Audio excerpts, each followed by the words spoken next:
কখনো কখনো আমরা রাস্তায় এমন কিছু মানুষের সম্মুখীন হই যাদের দিকে তাকিয়ে আমরা সহজেই সিদ্ধান্ত নিয়ে ফেলি ভবঘুরে, মানসিকভাবে অসুস্থ এইসব। কিন্তু সেই মানুষটার জীবনে কি ছিল কখনো জানবার চেষ্টা করি কি?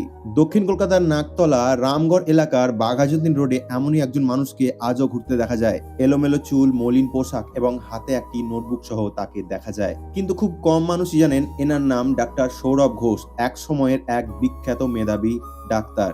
সৌরভ ঘোষ বড় হয়েছিলেন একটি মধ্যবিত্ত পরিবারে। তার বাবা রেলে চাকরি করার সাথে সাথে একজন গৃহশিক্ষক হিসেবেও কাজ করতেন, আর তারা 3 ভাই বোনই ছিলেন পড়াশোনায় খুবই ভালো। সৌরভ ঘোষ নাকতলা হাই স্কুল থেকে পড়াশোনা শেষ করে জয়েন্ট এন্ট্রান্স এক্সামিনেশন দেন। তারপরে তিনি ভালো র্যাঙ্কও করেন এবং তারপর তিনি ভর্তি হন নীলরতন সরকার মেডিকেল কলেজ ও হাসপাতালে, যেটাকে আমরা আজ এনআরএস বলে জানি। তিনি এমবিবিএস পাস করার পরে কার্ডিয়াক সার্জারির মতো কঠিন বিষয়ে কাজও শেখেন।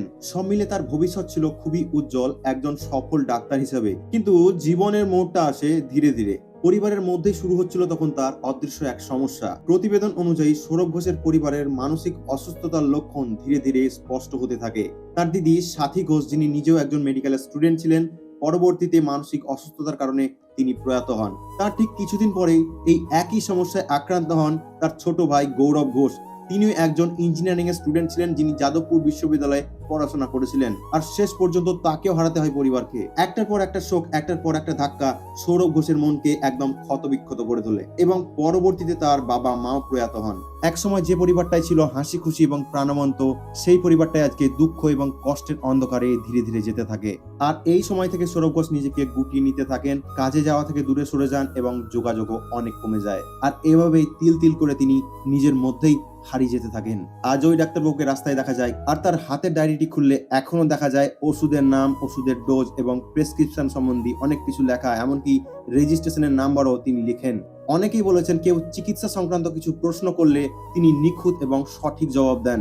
যে মানুষটা আজীবন অন্যদের চিকিৎসা করেছেন, আজ তিনি নিজেই চিকিৎসার অভাবে ভুগছেন। তবে তথ্য সূত্রে জানা যায় রিসেন্টলি তার বন্ধু বান্ধব এবং প্রতিবেশীরা তাকে চিকিৎসার জন্য সাহায্য করছেন।